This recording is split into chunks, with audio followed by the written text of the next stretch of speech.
بسم اللہ الرحمن الرحیم۔ السلام علیکم ورحمۃ اللہ وبرکاتہ۔ عابد راجہ چینل کی طرف سے آج میں اپنے دوستوں کو رسول اللہ صلی اللہ علیہ وآلہ وسلم کا ایک بہت ہی پیارا فرمان بتاؤں گا۔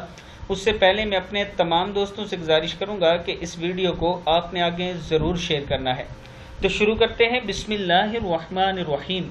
رسول اللہ صلی اللہ علیہ وآلہ وسلم نے فرمایا، جو نمازوں کو اپنے وقت میں ادا کرے اور نماز کے لیے کامل وضو کرے اور اس کے قیام، رکوع اور سجود کو خشوع اور خضوع سے ادا کرے تو اس کی نماز سفید روشنی کی طرح چمکتی ہوگی اور کہے گی، اللہ عز و جل تیری اس طرح حفاظت فرمائے جس طرح تو نے میری حفاظت کی۔ اور جو نمازوں کو بے وقت ادا کرے اور اس کے لیے کامل وضو نہ کرے اور اس کے رکوع، خشوع اور خضوع اور سجود کو پورا نہ کرے تو وہ اس سے اس حال میں جدا ہوگی کہ کالی سیاہ ہوگی اور کہتی ہوگی کہ اللہ تعالیٰ تجھے برباد کرے جیسا کہ تو نے مجھے برباد کیا ہے۔ تو دوستو، نماز اچھے طریقے سے ادا کیا کریں۔